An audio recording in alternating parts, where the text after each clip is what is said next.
Welcome to Real 45 with Stefan and Greg Hancock. We vibe out and have real talk, so tune in and check this out. Yeah, today is a new day. Let's seize it now and get hype. We talking about our careers, our family, and just life. Yeah, share my story with you. Inspiration like every day. Real 45, going to keep it live. Got to keep it all on replay. Hey, welcome everybody. This is the Real 45 podcast, episode number 55. And this is your solo host again tonight, Mr. Greg Hancock. I have to introduce myself. You kind of know who I am anyway, but what the heck. It is what it is. Hey, I'm solo again tonight.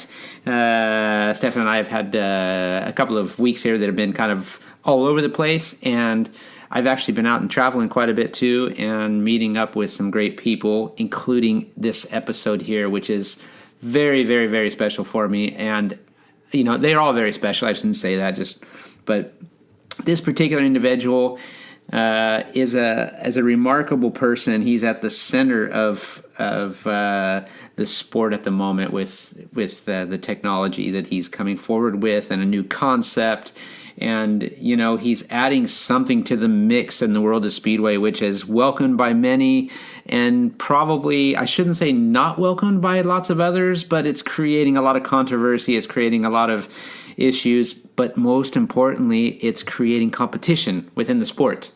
And for many of us as racers, we like competition. We like to have options. We like to have variety, and whether it's a different exhaust pipe, or if it's a different set of tires, or it's a different type of a carburetor, or whatever it may be. In this case, it's an engine, and sometimes there is really only one engine on the market that's competitive. That's the one you got to have, and everybody's got it. So in this day and age, you know, the sport is so small still in so many ways. And you wouldn't think that competition would be a good thing when it's such a small sport. But in this case, I think it is good to have competition. And I hope that we're going to have better tires on the market, which there are some good brands coming in. Everybody knows about Anless, and you know, they've done many times trying to make new silencers too. And we're still down to just one silencer that works the best, the King silencer. That's the only one to have. And there isn't any competition. For sure, it would be great to have big names in the sport in the future. I think it would be fantastic to have more competition, and that's no disrespect to the guys out there who are helping all of us, but these kind of things always open doors and bring more people to the party. So this week, I am super excited, and I'm sure you guys are going to love this episode, because this man is a wealth of knowledge. He's an amazing person. He comes from a killer background. The upbringing is fantastic. It's informational. It's nostalgic, and it's just all around performance related. And this guy is something else. I wish you could hear everything that we've talked about, but the Swiss man himself, one of the shorter guys in the sport, I should say, including me, Marcel Gerhard, now producing the GTR engine that's on the market for the series. He's created something that works for everybody. It's a good beginner level. It's a good high performance level. It can win Grand Prix events. And he's really, really making a push, trying hard despite all the people probably trying to push him back. He doesn't give up, and you will hear that in this episode. So he was here in Sweden not long ago and doing some testing. I got to test his engine for him again too and try it out and see where he is today. So you should hear all about this. This man is phenomenal. He's amazing. And no matter what you think, you know, I have a great respect for all the tuners out there, and this guy is one of them. I've worked with him for many, many years, and I never burn a bridge, you know. I stay in close contact with a lot of these guys. So listen to this episode and just get a sneak peek of what Marcel Gerhard is all about. You guys will love it, and I thank Marcel for taking the time. This is a long episode, so you know, but it's worth it to take the time to listen to it and hear everything he's got to say, because you're only barely scratching the surface. So thank you for listening. Enjoy this episode. Marcel's an amazing guy, and just remember, in Switzerland, they say there's more cows than people. Peace, everybody. See you next week. Ciao. So I'm pretty lucky right now, because I'm sitting here talking to somebody who's very, very well known in the world of racing, in the world of Speedway, in the world of engine manufacturing, engine tuning, an all-around good guy. So this is episode 55 of the Real 45 podcast, and I have one of the most cool, the most respectable guys in the sport of Speedway, and somebody who I highly respect, all the way from Switzerland, Marcel Gerhard. Welcome. My name is Marcel Gerhard. Grüezi miteinander. This is a Swiss German, and I'm coming from a small country. Maybe we have more cows than people in Switzerland. Is that right? Yeah, it's important for make the good chocolate and cheese. Right. Does chocolate come from a cow? No, The brown we need cow. the milk. The brown cow. Oh, right. Yeah, of course. we need the we need milk. Of course. And and the rest in Switzerland we have many industry, high-tech industry, and some people make engine for racing, and we have no racing in Switzerland. We have a Formula One team in Switzerland. We have no racing, no GP. Amazing. And I make a speedway engine for a sport it's outside from Switzerland. Man. Yeah. So, a country like Switzerland, you were telling me last night too, is about 8 million people? 8 million people. In a country like that. And 2 million is not Swiss people. Okay. Yeah, I was working perfect together. That's Yeah, That's yeah, right. yeah. I think that's the case in many parts of the world, right? There's always that yeah. that percentage. It's not the national. And we have we speak 4 language in Switzerland. 8 million people, 4 language. Whoa. It's a special situation. The same is with we have a direct democracy. Also, all new ID from the government must go to the people. We have a voting, and the people must say yes or the no. And it's working.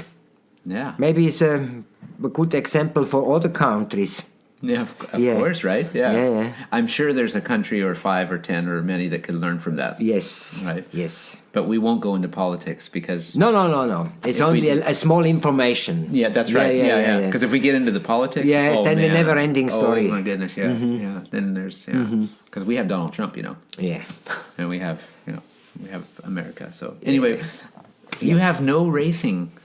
So there's no you guys have the Formula One team, of course. You have Speedway, but motocross. We have motocross in Switzerland. We have one GP is in my city in Frauenfeld, MXGP from Frauenfeld. It's a super nice event. And A lot of people come to this event every year. yeah, it's more than 30,000 people visit the meeting. Yeah, and the TV is coming all. And, it's a good meeting. We have 3 years luck with the weather. And then it's always a good show. Not only show, good sport. For sure. Yeah. And this is very close to where you live, huh? Yeah, I can walk it's about 2.5 kilometer trek from my workshop. Now, this is Yeah. nice. So we know where to go if we want to go watch the MXGP. Yeah. There. We'll just come to your place. So did you grow up in the same town? No, I'm coming from the center of Switzerland, in the middle from Basel to Luzern. Then, going to school on this place, and I start with motocross on this place. I have 6 uncles and all make motocross. Then I grow it up since 2-3 year old. I must go to the motocross. You had no choice. No. No choice. No choice. And in this time, all the motocross bike is 4-stroke bikes, and this is why my heart is for a 4-stroke engine, not for a 2-stroke. Gotcha. And then when I start with motocross, in my time, the most of people have 2-stroke, and I must have a 4-stroke. Then I have the first time I have a BSA, then I have English CCM, and this time always I see my father dealing with bikes, and we have the motorcycle newspaper, and always I see the Speedway in this newspaper, and I like this. And then I find the contact to Otto Lantenhammer. This is in the time 78. Then my idea is for making my CCM with the BSR engine. I must fix the Westlake cylinder head on this engine for have more power. On the end I have more power, but I have not enough power for ride the bike. Yeah. And it's nice I have this contact with Otto Landenhammer, and from the winter time 78, 79 we have more contact together, and this is why I moved to Germany for working for Lenti. And this is I say in Germany 79 to 85. It's some of my best years in my life. Really? I'm working for so many speedway riders around over the world in this time. I remember you telling me Yeah, from Bruce Penhall over Peter Collins, Ole Olsen Major, all these guys coming in and out in Lenti's workshop. And okay, I'm working for Lenti, then I must start with the speedway. Yeah. Lenti tell me, we have a bike here, we go to Landshut. Boom. I must test the bike. And this coming more and more, and then I start riding with the German national license. Mm-hmm. 79 I make my first 4 meeting, 3 speedway for the club for Landshut, and 1 long track meeting in Herxheim. And in my time I must go with the rule is only 2-valve engine for the national category. I'm making this time I have a special 2-valve Java with a center carburetor, and normally I must win the meeting. Only in the final heat in Herxheim I coming too much to the inside and I'm excluded. But I have place 3. And the year after I start for full international category. Maybe I make nearly 30 meeting. Grasstrack, some little speedway. Yeah. Man. So if I stop you right there, Yeah. your uncles were all motocross. Yes. What did they think of this when you chose to step outside of the family and go into this oval track racing? No, always I have all my family behind me. Oh, that's good. Yeah. Because you Never I hear how this is. Oh, here we go. Hey, we're just going to take a break for a little quick phone call. Yeah. Yeah, it's all right. So we had to take a little break there for a second, but now we're back, and as we're sitting here in my office here in Sweden, and we were just talking about that. So you've always had your family behind you. Yes. Just saying. So I was curious if your uncles, they wanted you to carry on with the motocross racing, because that's what everybody did, and suddenly you went to this circle track stuff, and you have basically almost no gearbox. You have no brakes. Yeah. No. This is in the 60s. We have Grasstrack meeting in Switzerland with the motocross bikes. Right. The name is Rasenrennen. Rasen is grass and Rennen is race. Right. Uh-huh. And we have some track in this time is about 1,000 meter on the grass. Not only it's round, it's like a goggle. Round. Straight and some this way. And this is, I have always more fun with this than like a motocross. The jump is always hard for me, and my size is 1.6, I'm a normal size, 1.6 meter and 56 kilogram. And in my time, the motocross bike the big one is too heavy for me.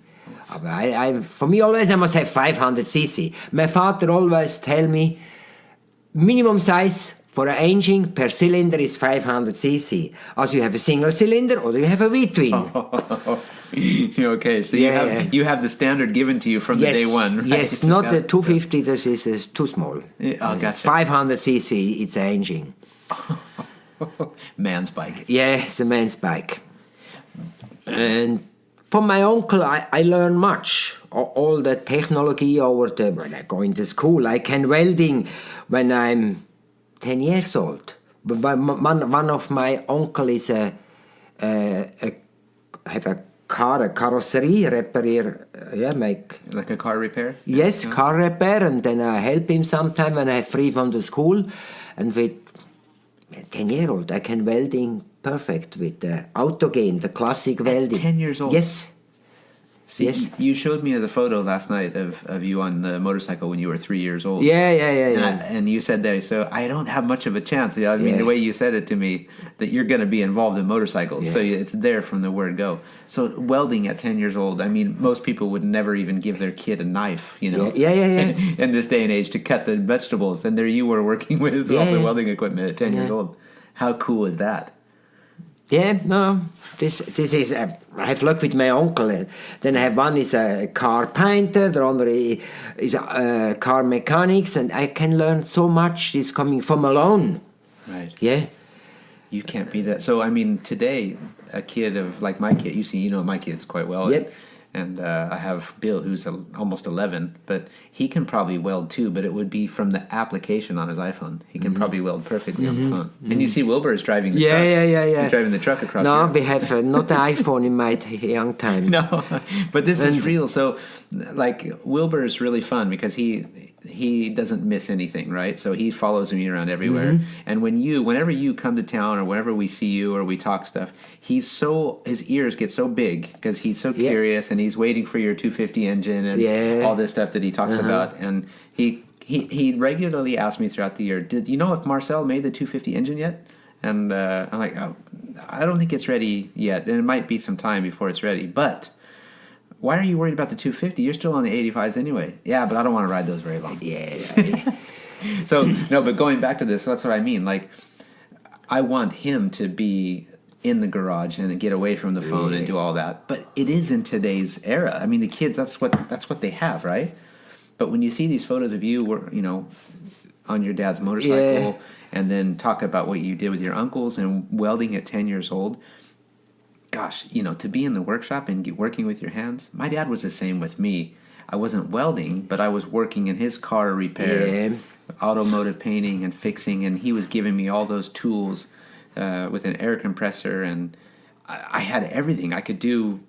He could just turn me loose. Of course, there was safety involved, but I'm so lucky for that because now today I was never afraid. Whatever you do, you put your hands on something, and if you take it apart, you had to remember how you took it apart, maybe make some notes so that you put it back together. I made a lot of mistakes. Now we have the luck, we can make a photo, we have the handy. Exactly. The old time we must make a notice. Yeah, and I've seen now that when you show me all the stuff with the engine and stuff too, and you show me all the photos you take of everything. Yes. And then I'm thinking, wow, yeah, of course. It's so simple. It's easier to make notes that way. Just take a photo and it tells the story right there. Yeah. So, okay, so go back to Lenti. Yeah. When we talk about Otto Lantenhammer is a very, very well-known name in the world of Speedway. Maybe today's kids or youngster riders, they don't know who OL is on the side of the engine cover. But this man, for me, when I came in the late 80s into England, and I knew of the Lantenhammer name from before, but this was a big name, and there was fast engines, and there's a history behind it. But once I met you, too, I also learned the connection with Bruce Penhall, that, many of the guys know the Bruce's history and what have you, and his world championships. But when I heard that you had also delivered an engine for Bruce Penhall, of course, he's my hero. I remember when Bruce Penhall have a Westlake from Lenti. I remember I was closed. Lenti always make all the work on the cylinder head. I must close the engine, close the flywheel crankcase, make the valve timing. Then I must bring this Westlake to Holzwickede, some Grasstrack meeting in close to Dortmund, middle in Germany. And this must be 1980. Bruce Penhall make the engine in his frame, make a practice start, and make a fucking cowboy start. Cowboy start. I never forget this. Mudguard is wrong and... Cowboy start, I like it, And then... And exactly this engine, this Westlake engine, 2 times win Bruce with this engine the World Championship. With this engine what I bring. Normal is we're not building this for long track first, for Speedway. This is more a cross track engine. And Bruce find out this is working nice for Speedway. Man. 2-time world champion with the same engine. That's impressive. Yeah. That's impressive. There, you know what? There's some... that says a lot. Yeah. Did Bruce... he did. I mean, he did some long track and some grass track too. Yeah, And he was good at it. it's have not so much luck on the long track. It's one time it's in the long track final, I'm only reserve rider. Not Were you- remember which year. Were you racing with him in this? The long racing track, at the time? yeah, Yeah, yeah. you were racing this time too. The Gotcha. grass track, long track. No kidding. Yeah, yeah. I mean, you have some good history with that Mm-hmm. there. I mean, talking to you about engines, and over the years since I've met you as well, you've told me so many stories, and I've heard so many things. This podcast could go on for days Yes. to really tell. And I really yeah. there's I don't know how many interviews you've ever done, but to talk, I mean, you are a wealth of knowledge, and I've spoken with Augustina too, your daughter, about your knowledge and about your experience and the things that you've done. But you have built some pretty crazy Projects, yeah. projects. What about the 1000cc Westlake you were just telling me about? Yeah, this is when I working in Landenhammer's workshop. Westlake bring us the 1000cc V-twin engine. Only the crankcase is special cylinder, and cylinder head is from the Speedway engine. We must make this engine ready for Steve Tuison. In this time, this is a English sidecar crosstrack rider. And then Lenti have the idea we must fix the 1000cc in a long track bike.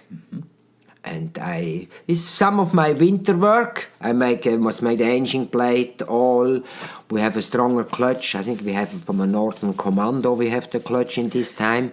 We must make an oil tank. We have 2 ignition boxes on, special exhaust silencer, and we bring the bike to some long track for testing. I think Müller testing, Ivan Major test the bike. Only the sound is nice when you have a V-twin 1000cc. 2-in-1 megaphone exhaust. This is a very nice sound. And the bike have power. I think a minimum 120 horsepower and unbelievable torques. Yeah. That's more than double, more or less, of what we run today. It's more than double. It's normal when you make from a single cylinder a twin. Always you have a little bit more than only double power. Unbelievable. Yeah. So was this a combined idea of yours and Lenti's, or did one? No, the base idea is from Lenti. It is. Only I must make all the work. Okay. It's a nice work. Perfect. And only I test one time this bike in Berlin-Mariendorf on a super long track, 1,250 meters. Only I make not so many laps, super fast lap, but then we have a big end problem. Then we must go home. Oh, gotcha. Maybe I give too much gas, I don't know. Maybe the other people before killed the engine. you probably. Yeah. So it seems like as fortunate as you were to meet up with Lenti and have some of the best years of your life in that period, it seems like Lenti was also pretty fortunate to have somebody like you. Yeah, no, this is a special man. I have super ideas, I tell you. I learned so much I learned over all the engine and speedway and long track work from Switzerland, from my base. I learned working with all the machine.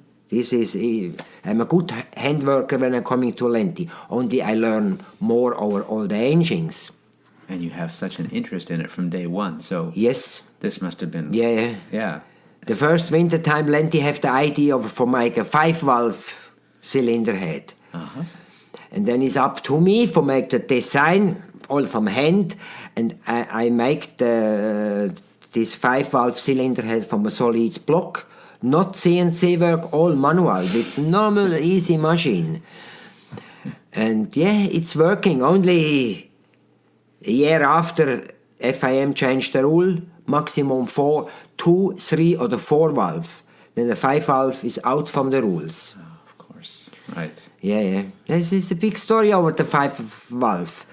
Then I think 4, 5 years later, no, maybe 3 years later, coming Yamaha with the 5-valve. And have a world patent. And this is not working. But we make this 5-valve engine before. And we have not a patent, but we have a big story in a German newspaper. And Yamaha cannot make a patent around over the world. But Yamaha have a US patent for the 5-valve. Yeah, And some year later coming Audi with the 5-valve engine and cannot going to the US market. Yamaha have a patent. And then it's a war between, and then Audi go to us and tell us the project what we make is for Audi and blah, blah, blah. And then the patent from Yamaha is cancelled in the States, and the Audi can sell the cars in the USA. Incredible. Yeah. What a story. Yes. I now remember you telling me this some time back, how that all worked. And you can't understand. So you guys were ahead of the game. Yes. Pretty impressive. Okay, it's not my idea, but I must bring this into the big block of alloy, and yeah. That's what I mean, though. What you've done, you take the ideas and you're able to put this into reality. Yeah, we have not a program for looking on 3D. Sometimes it's only that the 3D is in the head. You must, when you see never before, what are you doing? 3-port, 3-valve, in which position? Then you must make a notice on a paper, cut and all. Man, real work. That's talk about going back to school. Yeah. Must have figured it. Did you out of school, did you go to any college or anything like that after school? With the system, we have a different system in Switzerland. You go 9 year in the school. Yeah. The first 6 years is the normal school. Then the next 3 years you have 3 level, the normal, medium, and one stage higher. Okay. I go to this stage higher. I'm not the best one. I like not all. I'm not so good in the French language and in the German, more with the calculate. And after you learn a profession. Gotcha. For 4 years you can go to a mechanic, for work with the machine. This take you 4 years. Gotcha. And like then you are ready. So that's your apprenticeship. Yes. Those 4 years. Gotcha. Like that. So fortunately for you, though, you had this interest. Yeah, and always I think I must go some part for working with engine and motorcycle and car. And my uncle always tell me, this is bullshit. This you can learn self. Better you learn work with the machine. It's more important. Gotcha. Yeah, and I have a good help from my uncle. Yeah. In this time, yeah. Yeah, so you get that. Yes. You get both, right? So you learn how to use the machines, how everything works with the calculations and building programs and things like that. So yeah, when I learn all over the material for hardening, what different of Kunststoff, this PVC, or for different alloy. This is all a part from when you learn this profession, yeah. Man. Yeah. It's a lot to learn, you know. Yes, yeah. But I have luck. I learn, it's not in a company for make business. I working in a big workshop from a Kraftwerk, from an Elektrizitätswerk. Okay. We make the electric power coming over with watercraft. And I have many time for make work for myself. Yeah. So this is where the experience comes. Yeah. Gotcha. Right. And my chief from this part always looking to the side when I'm coming with my work. Yeah. And later when I start racing, my ex-chief always coming to me and watch when I make racing. Yeah. So when he turned the head away, then he yeah. came back to look and see what he wasn't looking at. Yeah. How impressive! Yes, you were like you were a dream for a lot of these people. This is great. Yeah. And then when I start, then I working 3 years more in the same factory.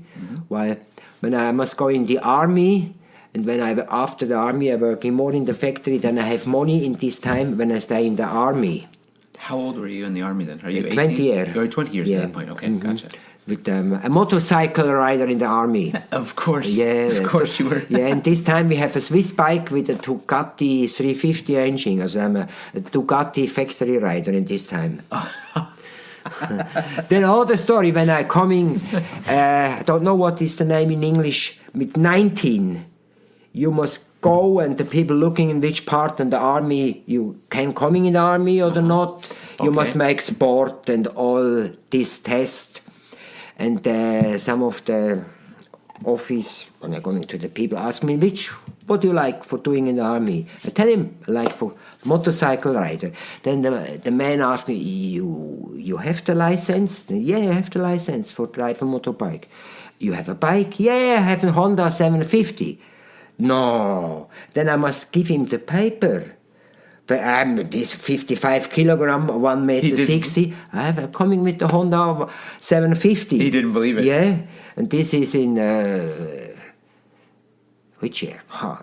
So if you say 55, it's like 75? Yeah, 74. Or 74? Oh, no, yeah, you said you were. 74. Okay, you said you were. Okay, yeah. I'm coming with the 750 Honda. Oh, and he's looking at you going, Yeah, then sure. okay. Motorcycle rider. Just in the like that. army. Yeah. If you can ride one of those, you're a motorcycle rider. Yeah. How many years in the army then? Just 1 year, or is it? No, we have a special system. In Switzerland, you must go the first 17 weeks. Okay. And then all year 3 weeks again. Okay. When you are 30-year-old, then all 2 year 2 weeks. Okay. When you are finished when you're 40-year-old. And we have all at home that come from the arm to the munition, all. Really? Yes. Up until you're 40 years old? Yes. Then you after 2 give all weeks. back. This is why we have so many guns in all houses in Switzerland. No kidding. Yeah. So then they give it all back, and then what do they do? Do they reuse that? No. Then I make only the 17 weeks. Right. Then next time I have some injury on the knee, then I move to Germany. Gotcha. Then I'm out from the army. Yep. Okay. Makes sense. Then I'm coming home. Then I have too many problems on my body. Then I'm free from the army. You're no good to us anymore. No, not yeah. good enough. You go back and race your bikes and keep going, building faster. Yeah. Or when you make not army in Switzerland, you must pay. You understand what I mean? Yeah. Yeah. No kidding. You must pay some money. So you have to give back. Mm-hmm. Yeah. If they're going to invest in you, you have to invest in them. Mm-hmm. Oh man. Yeah. So this is the different worlds that we all live in too. And I know that I didn't have to grow up with this, of course. I was a little bit younger too. So, but you hear about Sweden too. The kids still have to go in the army, and maybe it's not so much these days anymore. But to have to spend 6-8 months in the army and go through the winter and No, these 17 weeks is okay. I remember on a good time when you have 20 boys, all these motorcycle rider. I have contact to some boys from this time. Yeah. And I think 50% is racing people in this small team. We make so many shit with the bike. You guys They are hard to the engine in this time. Gotcha, yeah, right. It's a part from the army. It's not my bike. Yeah, right. Of course, they have to take care of it. Yeah. Did you make them faster? No chance. No, gotcha. Yeah, no. Did you ever have I always think about Bill Nielsen talking about the old army bikes too, with the sleds on the side for the snow. No, So we have this not in you don't have that. Switzerland. Okay, No. gotcha. Yeah, that would have been pretty impressive. Yeah, we have only snow in the mountain, and this is it's not like the flat area what you have here in Sweden. Gotcha. Yeah. It's so good. Yeah. So you're all this. I mean, there's so many interesting projects that you've been involved in and different things you've done. But Speedway was a small part of your racing career. You didn't do a lot of Speedway. You did more long track and. Yes. I started in the B license, which the first riding is a little bit Speedway.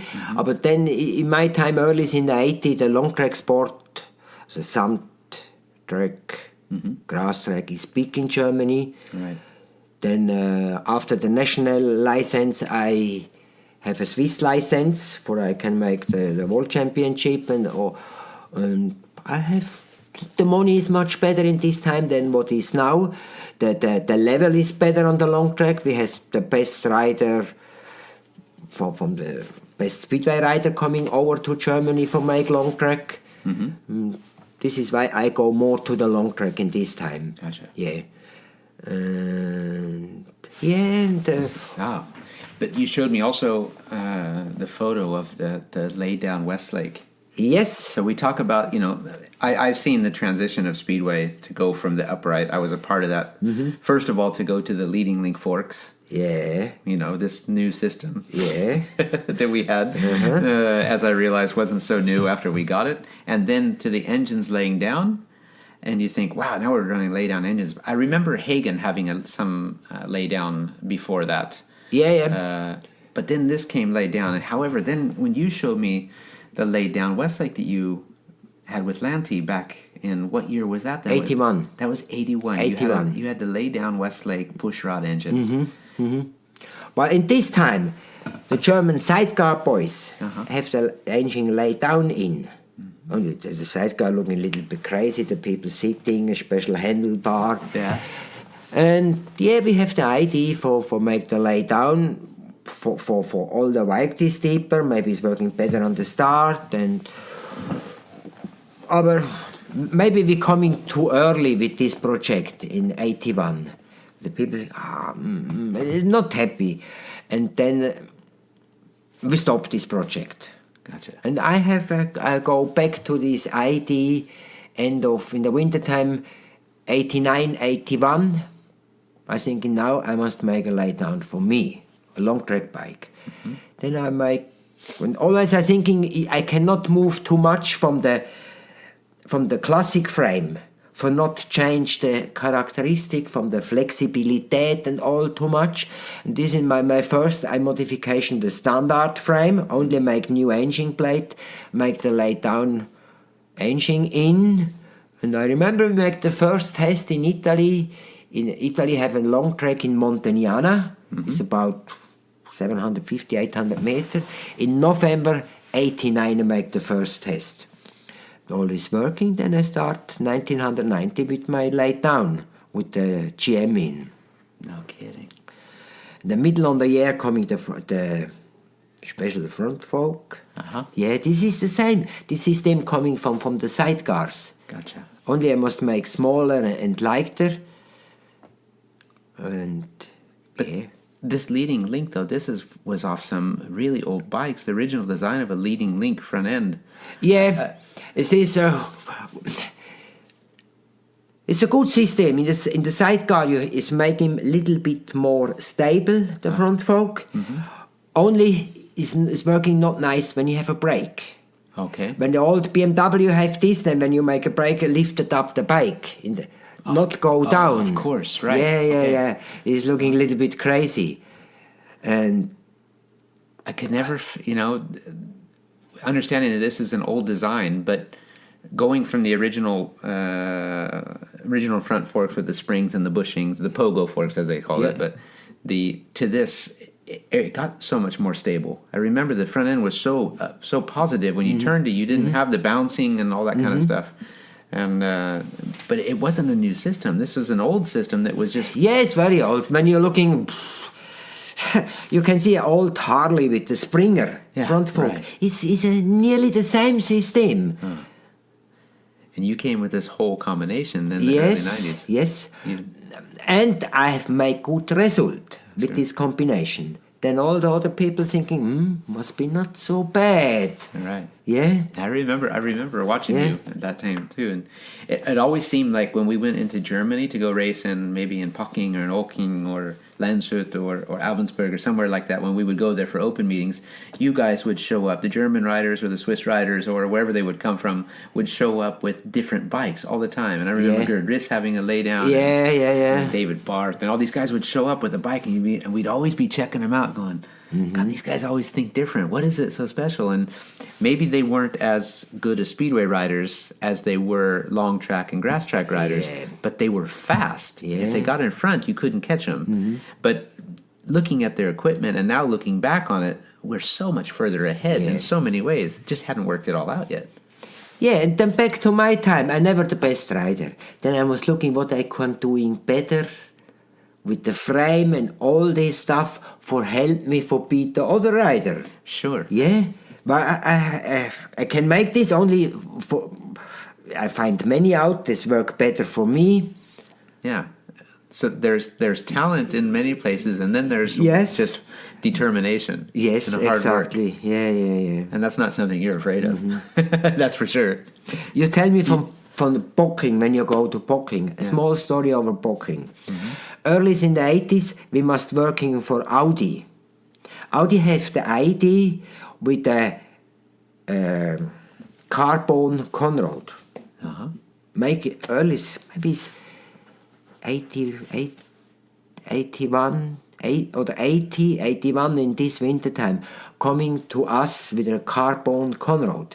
And we must fix this in this time in a Westlake bush road engine for make test.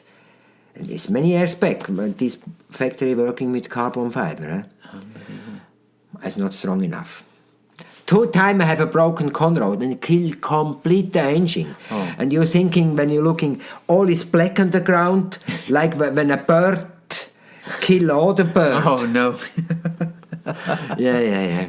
So then it was just a moment of silence and sweep it up. Then and I move think on. after these 2 tests, Audi stopped this project. Gotcha.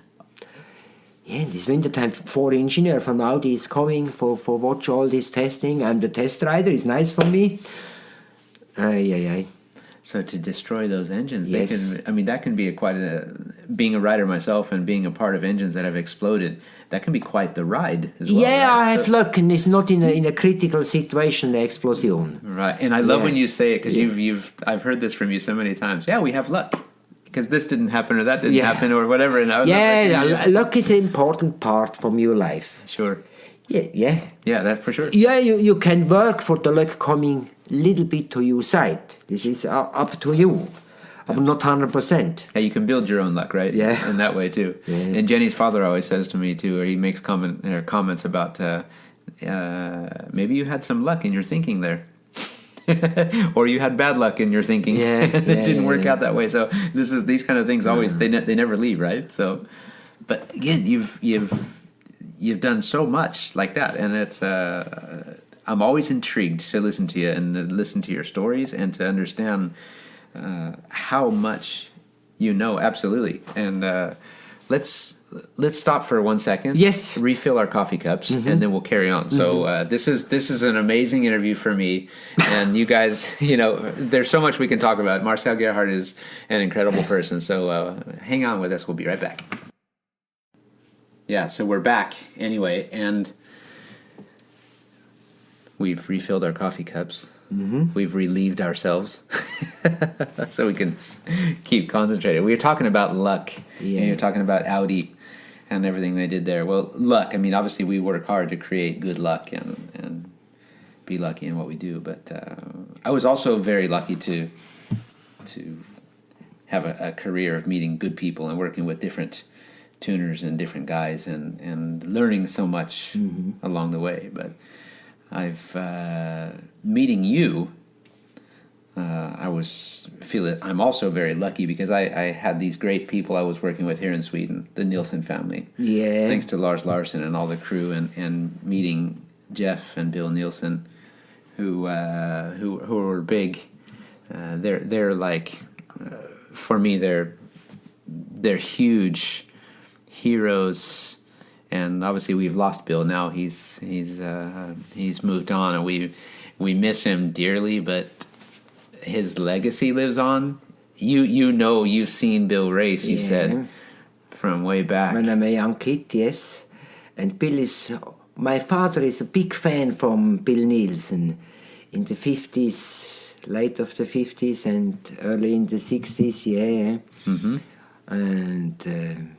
Yeah, I remember all the work from Bill, and in the 10 years, no, it's more, 13 years back, I have the contact with Bill, and I remember in this time Bill tell me, I make engine, but now I'm a little bit too old for make engine. Please make for me one engine for Greg. And this is a starting point for I can working for you. Exactly. And I remember we make the engine ready. I think Bill picked up the engine, and yeah, we have a good time in middle on the ice from start maybe 2005. Yeah. Yes. Exactly. Yeah. Exactly. Then I have luck. I visit Bill maybe 3 times in his house, and we have so much fun. While Bill tell me so many stories from the old motocross time and all, and no. I remember having good in my head, Bill. Yeah. For sure. Bill Nielsen, who was world motocross champion and the first official Yes, absolutely first in 1957. It's exactly Yeah. okay, exactly. And it's the first Husqvarna world champion in 1960. Yeah. So, and this guy, those bikes they were riding. So that was the 7R he rode the first year, Yes. right? And to see that bike and realize what they're riding today and put that all into perspective. We were talking about that. The weight of a 7R that Bill was riding back then. What did that thing weigh? It was a tank. Yeah, maybe 140, maybe 150 kilograms in this time. And I must respect Bill more. When you remember, Bill is in this, is Burn 33, I think, yes? You got me there. I'm not exactly he's sure. a 24-year-old and building himself his motocross bike. Oh. It's not a standard 7R engine. A 7R standard have only 350 cc. Bill make more cc. 100% have some friends in this time for help him. But this is so much work when you remember with the technology from this time than what we have now. Now it's much more easy for make this project. Sure. And this boy is 24-year-old and win the championship with this bike. No, so I respect this work 200%. Well, Yeah. these are the kind of things, and I was fortunate to be able to spend a very short part of my life in the Nielsen family there, and Bill was something special. He had a kind of sarcasm, humor, seriousness in his whole personal his life, his outlook on life. And you never knew where you had him, because he would come in and he would always throw something out to see what would come back, and he had the great little laugh that he would do when he would make the sarcasm to see what your response was. But the way I would say it is, whenever I walked into Bill's workshop, no matter what was in my head, and I was thinking about something, or maybe something wasn't right and I want to be better, whenever I walked out of Bill's workshop, I felt like a world champion. I walked out of there feeling, like taller than anybody, on top of the world, big shoulders, strong, powerful, and no matter what it did, it was just, he knew how to lift you. It was something about his energy around him, and he never gave up. If you had an idea, you walked in the door with an idea, he would just look at you and see how serious you were, and you go, okay, we can do that. And within 24 hours, this project was on the go. Either it was completed or it was in the making. So between him and Jeff, his son Jeff, who also world champion, enduro champion, and they are a motorcycle family, as you know. So hearing what you just said about Bill too, and putting that into perspective of his age and what he did with that motorcycle at 24 years old, and then what he did in his own career, what he had with his two sons. They lost their son Dick to in a motocross accident, and then Jeff, their constant improvement way of working with motorcycles, it's never good enough. It can always be better, and I don't mean that in a negative way. I meant that in all positive. So no matter what they did that was good, successful, and they won championships, they always knew that they could be a little bit better. Yes, this is... and never gave up. Yes. The same is my philosophy. Yes. Yeah. As we can see, right? When I make some work, always I'm thinking the day after, I think, I must make the work from yesterday. Next work must be better. Not only, it's okay, it's working, then you stand still. Unbelievable. Yeah. So you look, when I look at that, coming back to you, Bill and Jeff and Lars Larson, who introduced me to all these guys, and Lars as well, I thought I knew everything, You kind of feel like you know so much about the sport. And suddenly, when I walked in that door, and these are guys who weren't the biggest Speedway fans ever. I should say Jeff and Bill. Probably they're more of the motocross world. They looked at Speedway differently because it was in Halstavik, and they had the motocross club, MK Orion. And the Speedway was always a competitor to the motocross side for the financial side of the sport. But suddenly, once I got in and I got to know these guys, and they got to know me, and we built a trust with each other, they taught me never to look at the Speedway track as just an oval. So I looked at it in another way, and we looked at it from the top, and we looked at it from the side, and we looked at it, and I thought, but it is an oval. However, you don't really ride it like an oval. You ride it like an egg. You change the line here, you change the line there, and then suddenly it was like there's always another opportunity or another option, and there's always something else. You're never stuck to just this little circle. There's so many things you can do, but you have to be able to be in the position to put your motorcycle there, and if it's not working for you, you'll never put it there. Or you'll put it there and it will go all wrong. Yeah. So we started working hard, and eventually Bill made this connection with you. Like you said, he felt like I'm happy over this situation. Yeah. Same here. Yeah. So I knew who you were, I knew of you, and then I didn't know so much of your knowledge of the Lance and Hammer back then, but when Bill mentioned your name and he knew a little bit more of your background and brought you to our team, was like, I will never forget the first day I rode the engine down in Gothenburg, and I believe I was unbeaten, or if maybe I lost 1 point on it, but it was so quick and it worked so good for my style of riding. Super elastic engine, flexible, and it just didn't matter if I got the throttle just correct in the start and I dropped the clutch, the thing just was like on a rail, and it was so my style. And Bill saw it immediately too and realized that, okay, this is what the kid needed. And maybe his aggressiveness, and he built me some fast engines, and sometimes I couldn't even ride them because they were so quick and so scary. And but he would laugh and go, well, at least we know that one's not good, we'll try the next one, and keep moving. So we come into this era of working with you, and suddenly that escalated, and we grew more and more. We ended up with quite a lot of success with the different combinations that you were doing in the heads and different stuff like that we don't need to go too much into that. Yeah. But you changed my thinking again.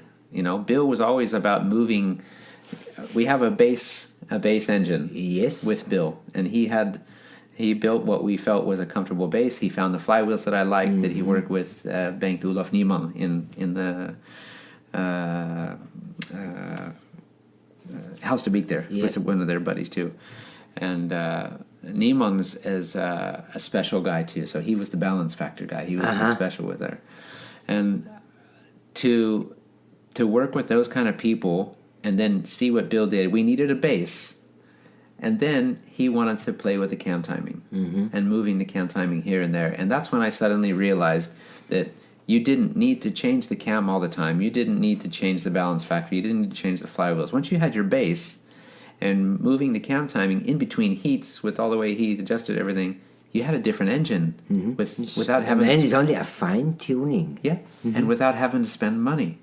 Suddenly, I had this All engine the that time. just making. Yeah, not all the time, for sure. We could make adjustments from track conditions and weather conditions on the day, and I could go from couldn't get out of my own way to like smoking people and doing things that I could never do before, or it could be the other way around. But this was the idea behind Bill: is that we have to try.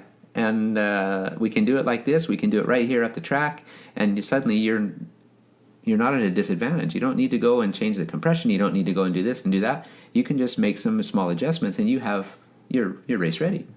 So I looked at it differently thanks to Bill, and then we came into you too with your ideas and your concept behind it, and again we made another step forward and learned. I had started to learn and understand your way of thinking and your idea behind the sport. You've always been a really calm, easygoing guy, and one of the great things I always liked about you is you had all the time in the world. You listened to what I said and took it in. There was never a quick, and you were always there to listen and want the feedback. So those kind of things, I will never forget. I love that respect, and we've had a lot of success together. Yes. With the racing from that point on, and you continue on trying to be better all the time. Well, we've obviously you've seen so much in the sport and the transitions and all the years we worked together too. Sometimes you're trying stuff from other tuners. You test different things because you get to a point where you suddenly feel like maybe as a rider psychologically you get complacent. Where you get stuck in one spot and you feel maybe I need to try something different because I don't feel like I'm getting everything out of it. And that can be psychologically you're not in a good place, or you're just sitting still, or you're unsure, or you start disbelieving in your own abilities or your own equipment and stuff like that. And I remember then I had an engine, I think I had Friedhelm, Grossevector. I had an engine from Friedhelm, who also has always been very helpful in my career too. And I remember talking to you about this too and explaining, we're going to try this engine from him. And you made a comment to me back then, which I've quoted, and I've quoted to many riders, that you said, it's always good to have something from somewhere else, so you know what you got. And that has stayed with me forever. And that's when you understand, this is an interesting sport, Speedway. And we race in different leagues at the same time, different countries, the World Championship, and you have tuners, one tuner is working for many, many guys. And you don't see that in a lot of sports. It's more manufacturers and stuff like that are doing things, right? The brand is for many rider. Exactly. So looking at Speedway as it is, as it always has been, I go race for my team in Sweden, I go race for my team in Poland, and one day, Chris This Holder, time you ride in England. in England as well. Yeah. So you can't have, the engine that you have here doesn't always work there because of the different track conditions, so you need a little bit different combination, and then you're racing against, I'm racing together with, let's say, Chris Holder or Janusz Kolodje in the UK, and then I come over to Sweden and I'm racing against both of them, and then I go to Poland, I'm racing together with one of them against the other one, and, so you're, as much as you're riding together, maybe you're using engines from 2 or 3 different tuners, the 3 of you, and then you get to one track and that engine's doesn't seem to be working on the day, but the engine from that other guy seems to be working really well for him. So this sport is so confusing, and for the people standing in the grandstands, they don't understand it. No. All they know is that you didn't score 15 points today, and you're claiming that you didn't have the right setup on your bike. You're a professional. How come you don't have the right setup on your bike? And so you're like, it's so frustrating in that sense. And in my opinion, there's no reason to go into the detail of that, because people will never know Why? Yeah. And that's why they're the paying public. They need to have a say. They want to know why. So if I tell them that's the reason why, then of course they want to know, what do you mean? So if I just say, I had a bad day, I made the wrong choices, it's finished. Simple. Made a mistake, I got to make sure. And the next meeting you have good points, then all the people forget it all the meeting. Exactly, right? Not the first time. It's like in the football when the people talk over 1 week over the last play, and then coming the next one, all forget it all. Yeah, you're as good as your last race. Normal, It's always like that. But we work always trying to find the perfect setup, and I had this. I've changed my way of thinking too, thanks to a team manager I worked with in Denmark, Lars Munkadale, and I remember he said to me one time, and like, I don't ever want to hear you talk about the word setup, because for me that is like, you're coming here to race for me and you're telling me I couldn't find the right setup. Well, I paid you. You're a top guy. Yes, your job. It's your job, and you're telling me you can't find the right setup. Then That's you're not in the wrong place. You're in the wrong place. Yes. Right? So, whatever you want to say to me, don't tell me you have the wrong setup. Yeah. Just Maybe you tell have me not a good day. It's not I working. had a bad day. Yeah, and I've always thought about that. The setup. Okay, yes, that's right. But it sounds nice. The setup. Yeah, it sounds really nice. Yeah. And if you listen to the television and the interviews and you hear everything, nearly 75-80% of the riders, maybe more, you hear the word setup, the setup, the setup, the setup, and I think, oof.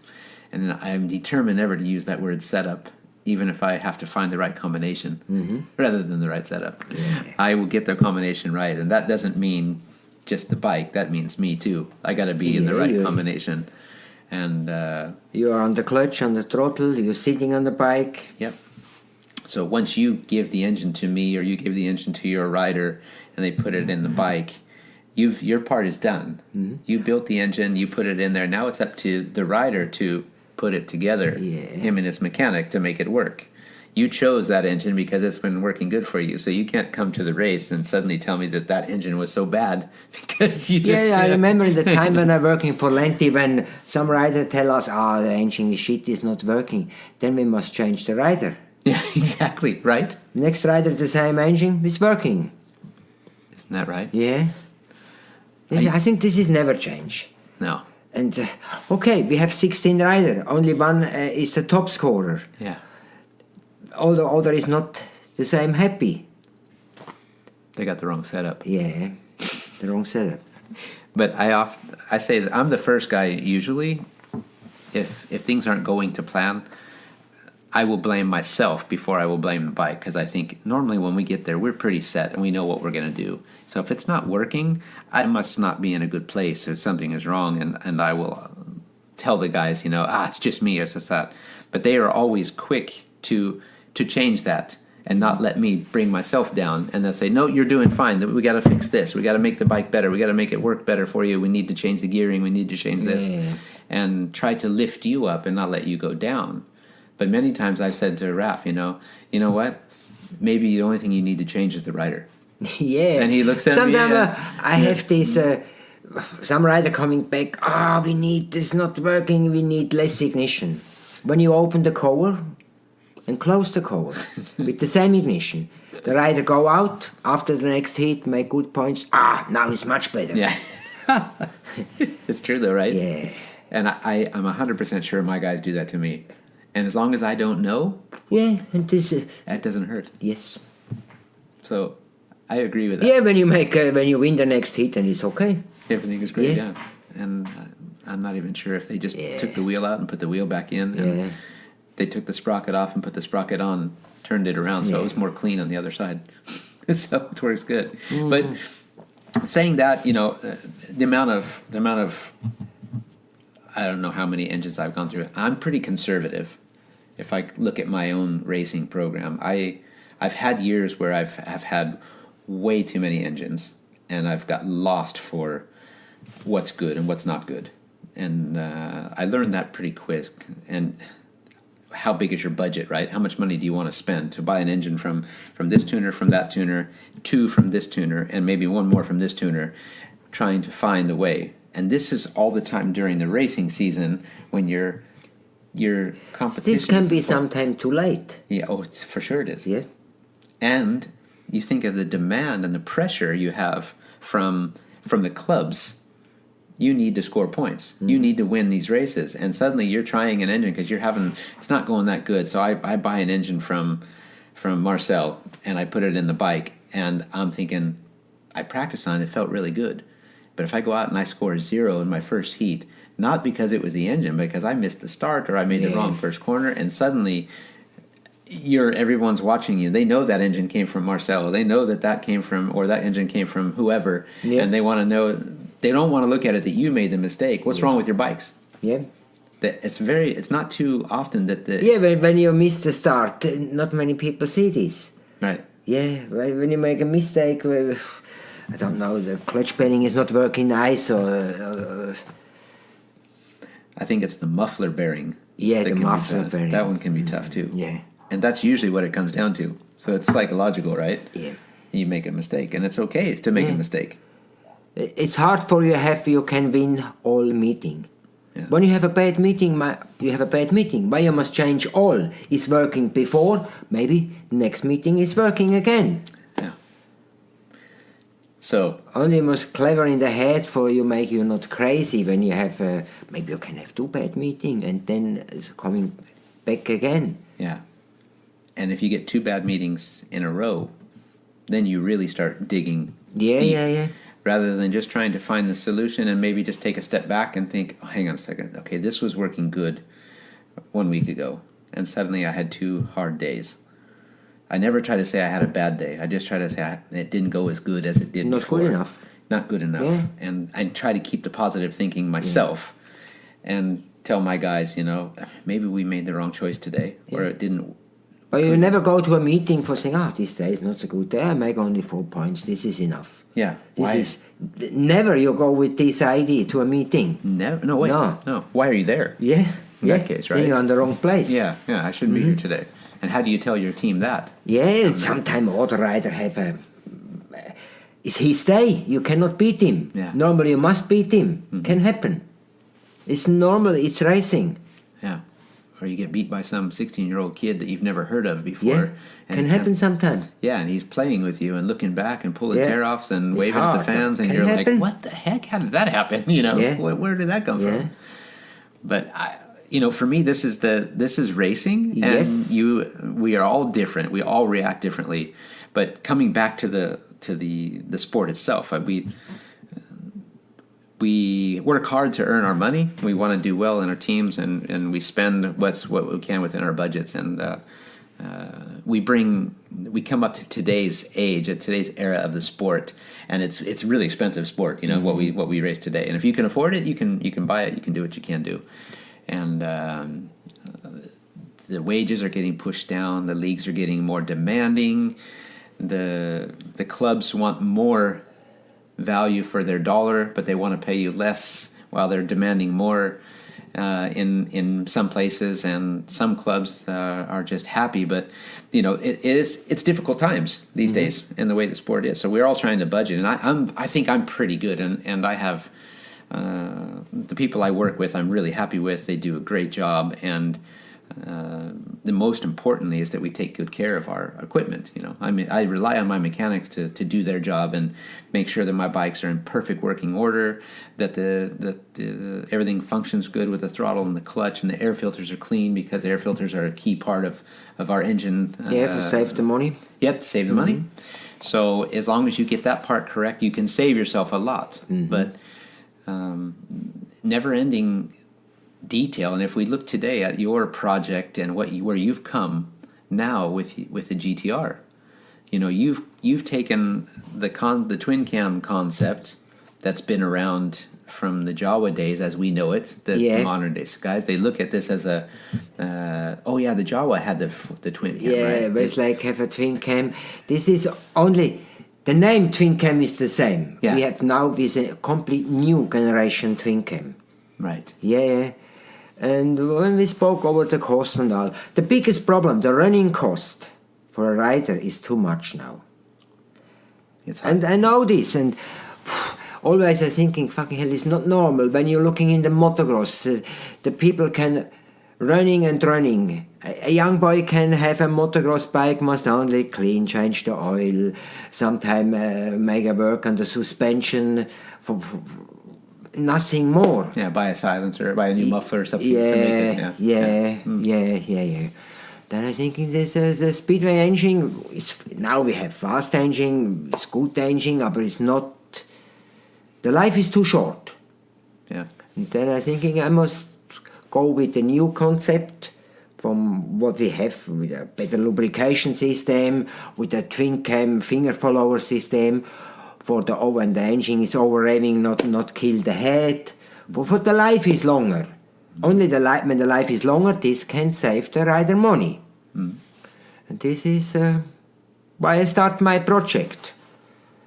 And before I start the project, I looking all the engines, and always I like the KTM concept.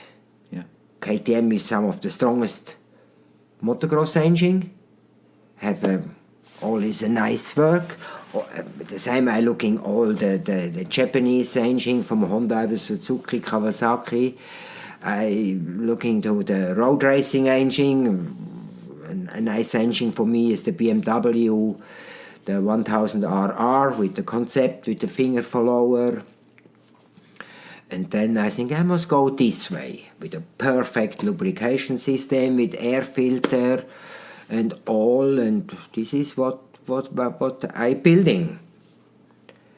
And only take me much time. I remember when I start this work together with the Sutter factory. In the beginning, I sitting day for day together with the engineer on the computer. I give him the information. The first time with stroke and bore, size of flywheel. Then we was building more on the computer day for day. I think we're working nearly 1 month on the computer before we go to the 3D. But this engineer working tell me always, you cannot start with the 3D straight. The first you must have the classic all-in-one, and like when you make this on the paper, and after coming to 3D. I remember the first 3D part is the spark plug. Well, we have this in the computer ready. Right. Yeah, and then it's coming more and more. And yes, the Sutter company have a super program, and yeah, this is. But you've worked on so many different kinds of engines. Yes. Over your lifetime, up until you came up with the concept of the GTR. Did you have this? How long have you had this idea to build your own engine? For a long time, maybe minimum 5, nearly 10 years before I start this project. Always is in my head. Then always I thinking the way for which way we go. Mm-hmm. Then I remember the first KTM is coming, the 350. I thinking this is a nice idea. Go nearly this way. Then I see the BMW. Then before I start, I pay a KTM 350 for me, a complete motocross bike. Mm-hmm. Then my friend gave me, this is not official, bring me a 1000cc BMW engine. Mm-hmm. When the beginning from BMW, I must change some engine, have a guarantee problem. Not repair the engine, the new engine coming to the importer and change, and the old engine must go to the rubbish. And my workshop is the rubbish place for this engine. I gotcha. Yeah. Okay, you were the trash can. Yes. And I cut the head for check all, and yeah, then I must have all the ideas ready in my head for we can start. When you come to that. Yeah. So when you started designing this engine with the Sutter factory, what year was that? What year did you start the actual design work? Beginning of March 2014. That's when you started with it. Mm-hmm. Before I make a super prototype for me. Yeah, I remember this one. Yes, yep. With the GM crankcase. Mm-hmm. I make all the oil pump fixed on. I have an oil filter. I'm working with the KTM cylinder head. This is only for me for Jack is working with the lubrication system all, and then this is nearly the base when we start the project. When did you do it? March of 2014. Yes. When you start. And here we are. Now it's end of November 2018. Yes. So we're like 4 years down the line. Yeah. And you've got an engine from the first your super prototype to your design work to an engine that is race ready. You've had a lot of success with Fredrik Lindgren. You had a really good run there. That Freddie really win the GP. Respect. Yeah, of course, respect him, of course. And he was your first guy. I've tested your engine numerous times over the time from when you first came with a prototype, from the first model up until the test we just did now here. Fortunately, here in Sweden, you've made a long trip from Switzerland, 2,000 kilometers, to come visit me here in Sweden and do another test and also to have a chat about. For a long time, I wanted to talk to you on the podcast. We're 1 year into it now, and I tried to get you on my podcast earlier this year when I met you in Poland, but here we are now. I've tried a number of different models along the way. I've always been interested in what you're doing and your ideas, your concept, because we have a history together to begin with. So I know that someday it's going to be an engine that's going to be dominant. It's going to be right there. It's just a matter of time, and I know how you are. You never give up. Never. We've noticed that, and you've had some challenges along the way. Yeah. As we can see now. I mean, you've first of all, you're bringing a new concept to the sport, which probably goes very much against a lot of the other tuners and what they're doing today. However, it's you have your ideas. It's not like you're trying to knock anybody out of the way. It's just a matter of bringing a new product to the market, which is really defies Speedway as it is today. You have an engine that could be put on the track, race ready, competitive, will get quite the lifetime, if we look at it overall. And although the cost of an engine might be slightly higher than what you can buy today, race ready, your running costs are dramatically reduced. So for the average kid to the top rider of today, to get on your engine can work at any level. maybe a lot of people would still say that maybe it's not Grand Prix level the way they've. Yeah, but when it's not a Grand Prix level, then you can never win a GP. No, this is what I mean. Yes. People have talked about it not being at a Grand Prix level, but it's already proven itself at a Grand Prix level still in a lot of your testing and prototype series, and you're winning Grand Prix races. Doesn't that say a lot right there? So And now we are a step higher than in this time. yeah, now I can see too, Yes. with all the modifications that you continue to make and testing this one again now against what I've got, what I feel is my best engines and what I'm quick with and what I really, really love to ride. You're making massive progress. You know, that's what I mean. You never give up. No. It doesn't matter, and it's not an easy world today. It's dominated by specific manufacturers, and it's really difficult to throw something else into the market. However, we've seen this from frames to tires to silencers. Whenever something new comes into the market, we're still stuck with not many options, right? You really have one silencer on the market that everybody has to use because there isn't anything else out there that can meet the demands of the rules and the regulations and be Same is with competitive. the carburetor. The carburetor, the tires, you know, that obviously Endless is here now. So we have, I like this because I like knowing that we have competition, competition, but you have options, right? So Endless is quite interesting because they have a long-term plan. They don't seem to give up either. So they're like you in this way too. They see that there's a chance to a new market. They can make a tire that works for the wet, the tire works for the dry, a tire that works for the maybe the super slick, something to this matter. And they're determined to make it work. So Mitas has their work cut out for them, which is interesting. So for us as riders, this is really good. We have options now.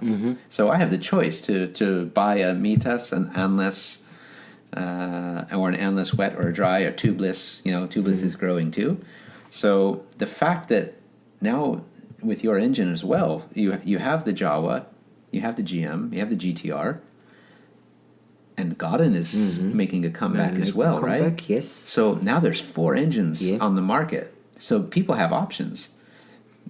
Creatures of habit. This is like in the good old times. It is like in the good old times. And I remember even tires. You had the Barham, you had the Dunlop. Even going back, you had the Pirelli, the Carlisle, you had the Kenda. It's great for a rider because now you go to the racetrack and it's not just about, we have that tire, we have that silencer, you go there, and then it's all about what engine combination you can put together on the day the way it is, right? So it's this never-ending, how far do I go? Okay, is the engine fresh? Have I got this done? Have I got that done? It's got to be ready. I got to make sure that I've contacted my tuner in good time to say, okay, this one's working good. I need to make sure that it's got this many heats on it before I go to the first heat. I don't want to have it fresh when I roll it out on the track. I want this thing to be, everything needs to be, the rings need to be seated, needs to be working, compression's got to be right. I got to hit it right from the first heat. So we spend so much time, effort, money to make sure that everything is 100% for that first race, right?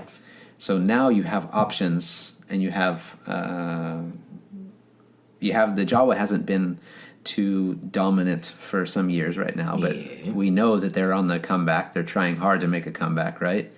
And then you have GM has just come out with a new engine as well. So they've taken a lot of, there's a lot of new ideas that they're doing to bring a new Evolution engine as well. And then Godin out of nowhere. As we see it, maybe they've been pushing this for some time. They're really trying to make a comeback. Do you know much about the Godin engine? Yeah. I'm the last Godin world champion. You are? Yeah, 92. With the Godin engine. And I have a good connection to Gary from the Godin factory. I think he's the owner now from the Godin factory. Right. And Gary makes this slowly, step for step. Right. And only it's coming slowly, and I think make his work not bad. Yeah, and it's nice to see a comeback from the Godin. Of course. Yes, 100%. And I think people like that. It's another British motor coming back on the scene. British made, Yes. From the Westlake being gone now, and the Godin was there. There was 2 engines before, and now there's been nothing for a lot of years. Now you have the British making a comeback. But Yeah, but when you the first Westlake for Speedway, the father Don Gordon pushed the Westlake factory for make an engine for Speedway. really, Yeah, before Westlake make only engine for make a V12 and or make Formula One engine and all the other make for motocross sidecar engine. this is interesting. Yeah. And then later start Gordon for make his self engine. Only this is a little bit a copy from the Ken Maley engine, the first Gordon. Is that right? We must, when you have time, you must look in the history from Ken Maley. It's for me, I never know him, but I see all his work. Maybe he's a clever man, I tell you. Yeah. Yeah. For sure. No, I mean, I knew Ken Maley very well, and It's racing. not Mr. Steel Shoe in the States. Yeah, Mr. Stu, Yeah. exactly. The hot shoe man. The hot shoe man, they called him. And I had some of my first laps racing Speedway at his track they had at his place in Corona there, and probably turned, a couple 100,000 laps around there in my career. And I watched the Maley come up. I was too young to understand it back then, or didn't have enough interest in it. But, when he first produced the first model, and I remember the guys riding it over there, and Mike Bass was his key man, I think, in the beginning. Yeah.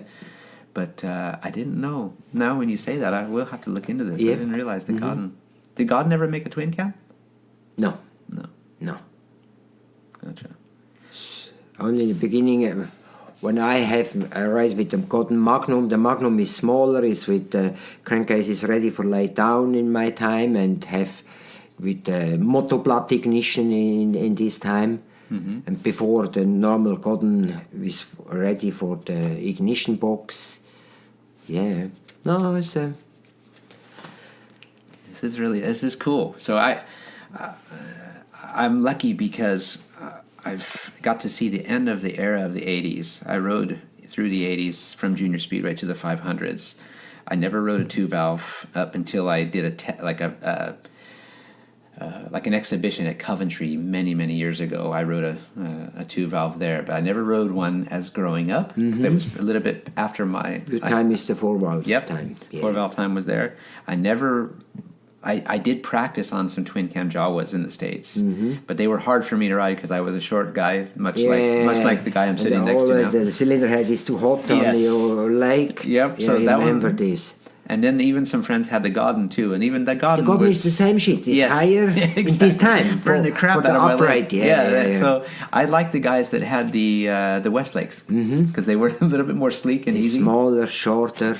Yeah. So much better for me like that. And some of the best with Speedway engine for a long time, the Westlake. They had a good run, huh? Yeah.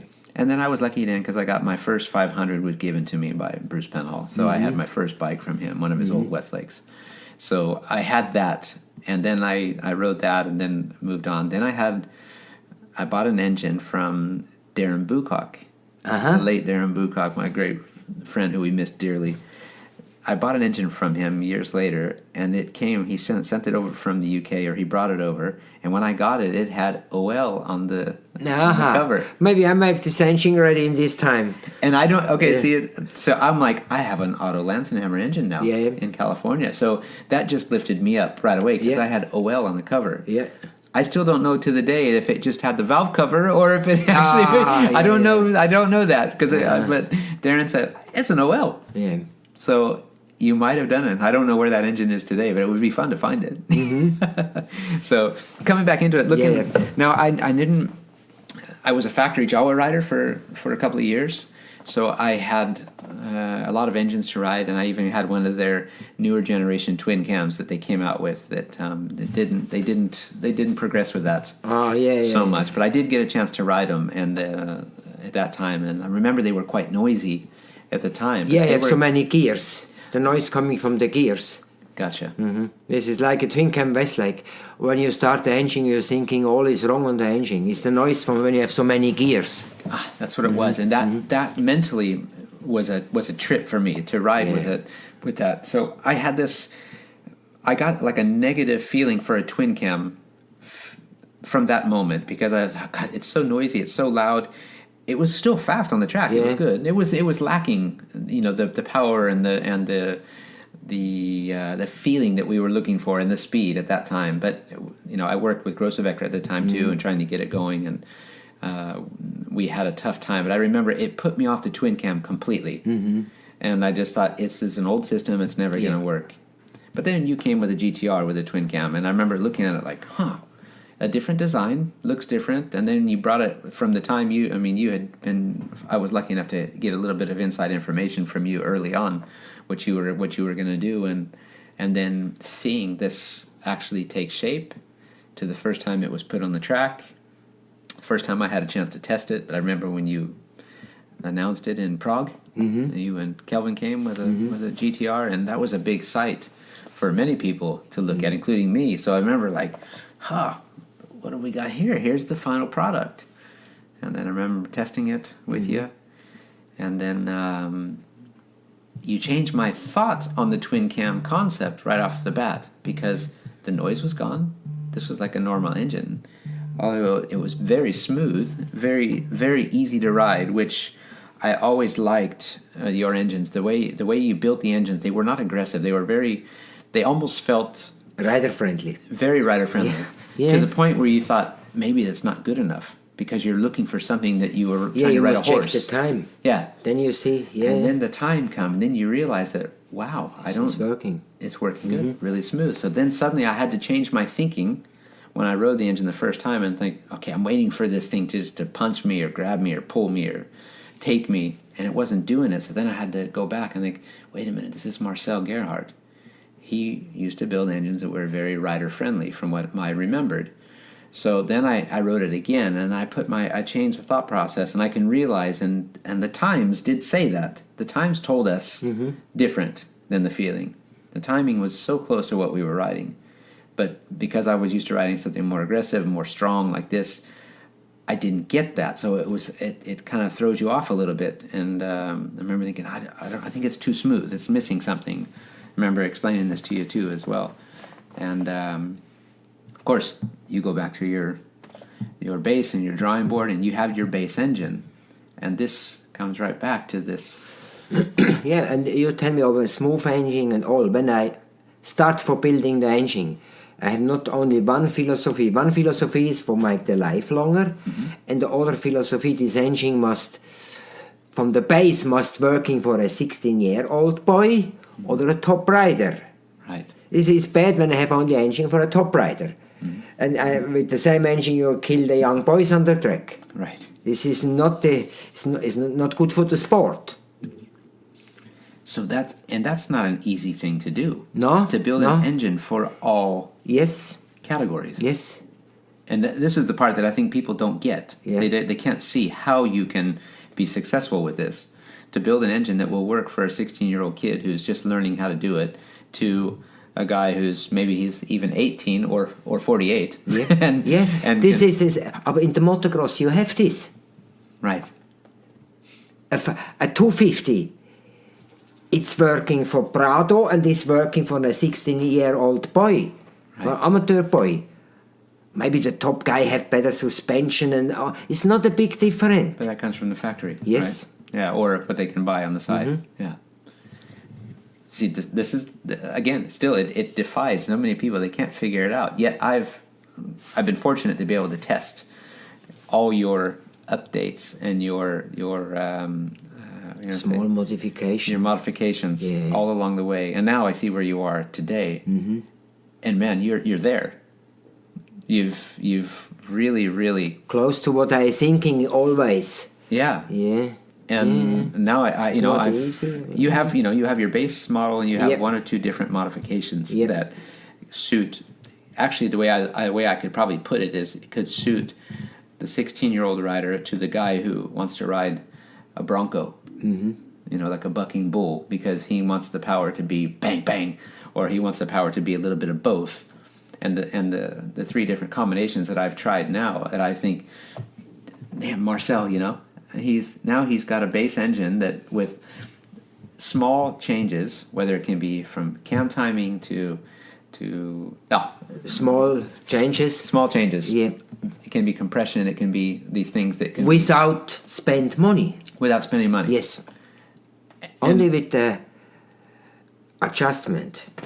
Yeah. Not with the setup, with the adjustment. Exactly. There you go. Yeah, with the right adjustments. Uh-huh. And Yeah. and then I think about Bill Nielsen. Again, maybe Have this the is same idea. Well, the same idea in a racing manner. Okay, Yeah. we need a base, and I think probably a lot of tuners say the same. If you ask a guy to build an engine for you, the first thing he says, "What flywheel do you like?" Okay, that puts you to your test right away. What do you know about your flywheels? What flywheel do you like? Do you know what flywheels you like? And then it's what compression do you like, or do you like the oval port? Do you like the round port? So you have to come up with all these, right? Why you make this question to the rider? Better Yeah. you give him an engine and you must test. Usually that's what I would do. My response would be to, I've had the heavy flywheel, I've had the eccentric flywheel, I've had the light flywheel. I don't like the light flywheel.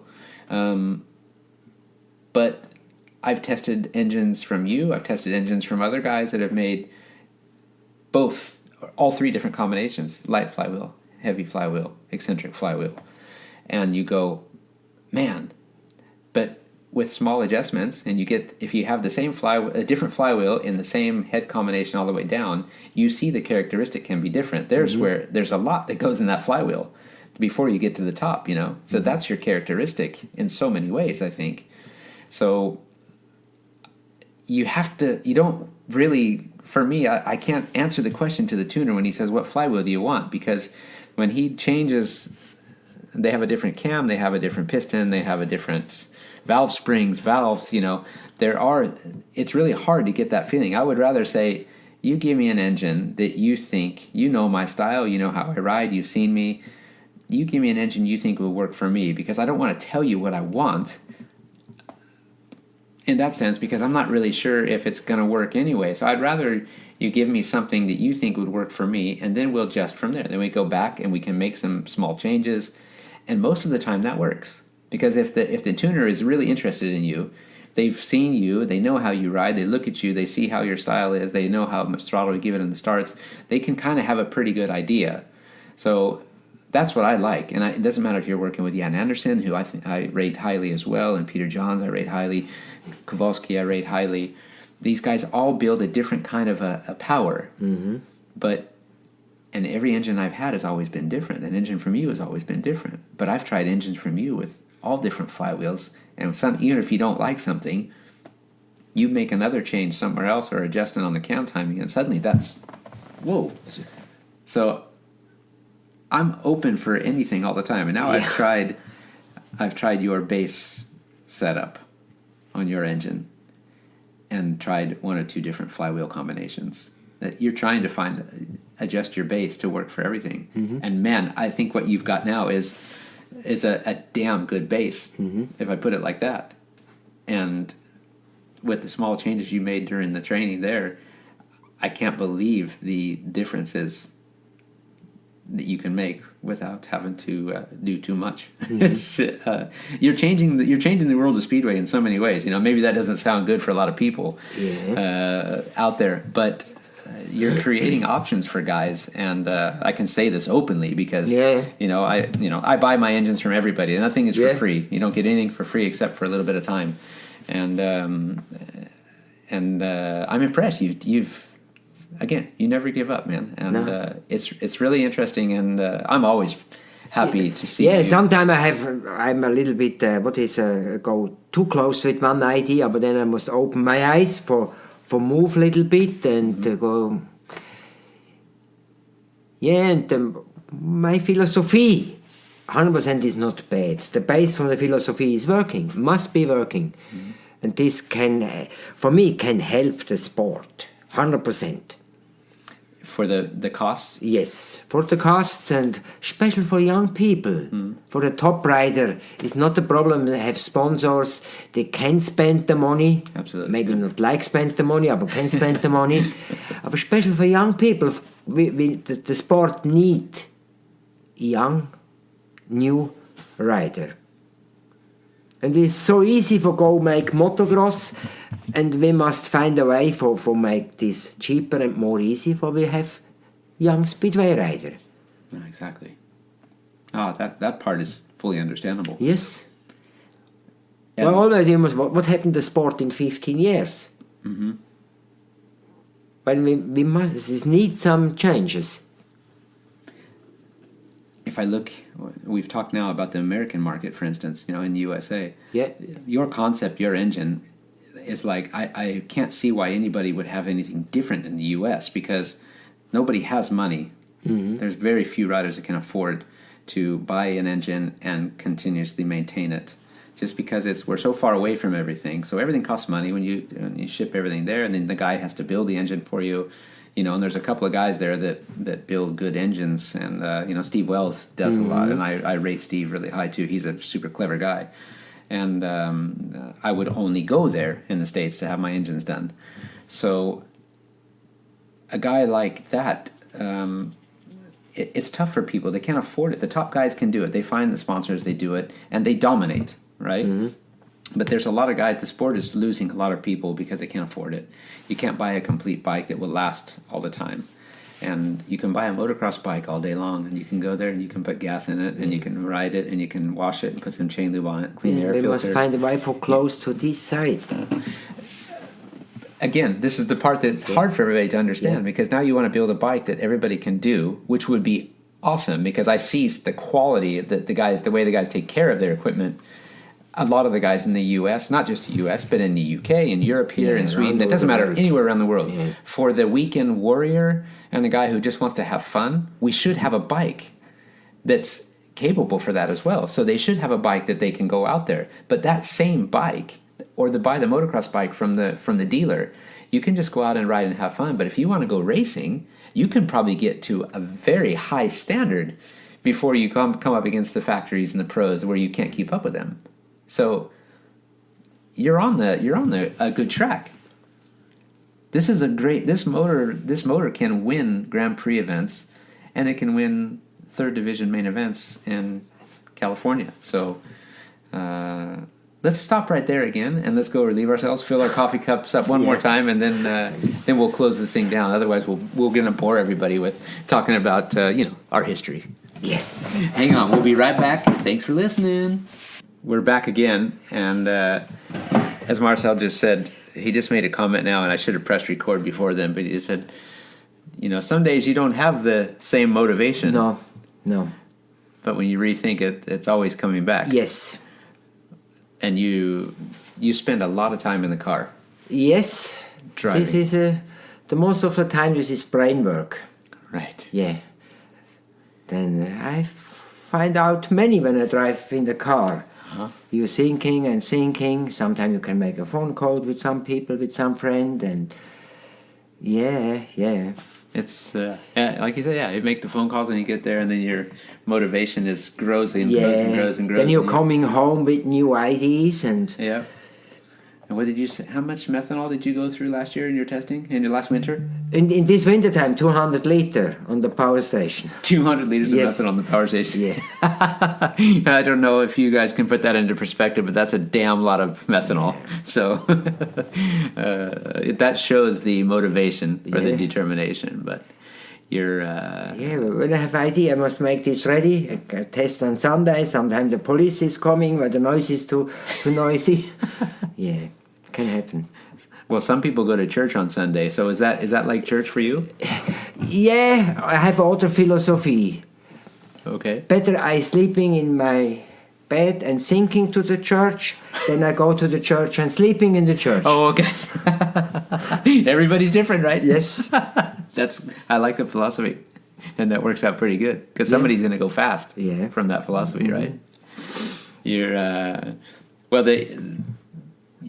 we in our little break there too, you start talking about other things, and the stories, they never stop, right? No. And the motivation is there without a doubt. So we look back on this again and see how your things have progressed, over the years, and what you've done and brought from your idea to your dream, or your idea to the drawing, to reality, and what you're doing.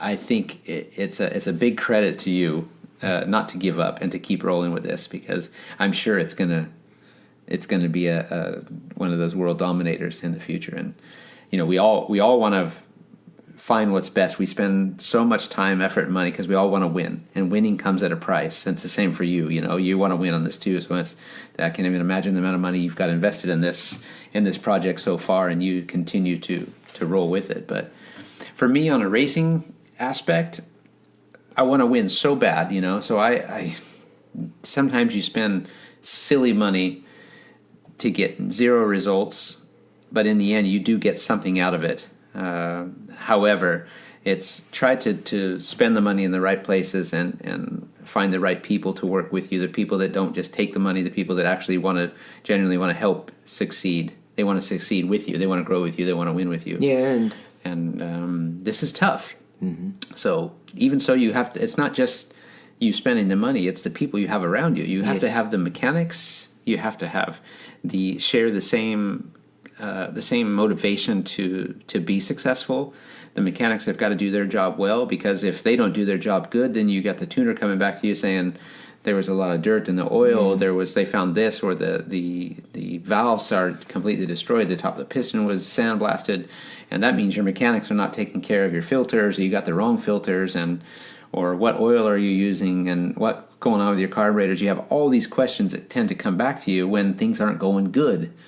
So then it ends up costing you more money because you've made mistakes, right? So you can have the best engine from the world when the mechanic make a mistake. Yeah, and I've had numerous conversations with my mechanics over this, and letting them know you got to make sure you do this, and when you're changing the jet in between heats, right, that you don't just whip the air filter off that could be full of dirt. And all that dirt drops down the carburetor, and that goes straight into the ports. Or you pop the carburetor off, and there's dirt all around there, and it goes in. Of course, the professionals and the guys that know what they're doing, that doesn't happen. But it doesn't mean that... but all mechanics have a learn process. Yeah. This is not normal. It's not so complicated. Only you must follow step for step the correct way. Yeah. And everything will save you money in the long run. When I start my racing in Lenti's workshop, I have luck. I working the beginning. I working together with George Huck. I go to all the meeting. I can learn all what he's doing for make racing. I working for Egon Müller. Then I working for Wiesberg, for Meyer. Then you can pick it up all the best from all sides, and this together for me. You can learn from all people. Yeah. Maybe George Huck make all too perfect. Müller go the other way, and he's working the two ways. I think sometimes Müller not clean the bike from one Grasstrack meeting to the other. He's working. It doesn't matter. Do you really need to do your clutch? Do you really need to clean the carburetor? Do you really need to change the filter? Go behind to his Citroën, go to the next meeting and win. And there are guys out there, maybe not in the Grand Prix level, but there are guys out there who still do that, and they still go really fast. Mm-hmm. Do you really need to have the Hiroshi clutch plates? Do you really need to have the carburetors were kind of limited these days, but what frame do you got to have? What forks do you got to have? What shock do you got to have? Should it be a tube or a tubeless tire? And Yeah, but before you make a change, you not understand what you change. Better you change nothing. Exactly. It's quite true. Yeah, and a young rider cannot understand, must learn all this. Sort of some young rider have luck, can learn from the older rider, have many information. Not all older riders give the information to the young riders. It's true. Mm-hmm.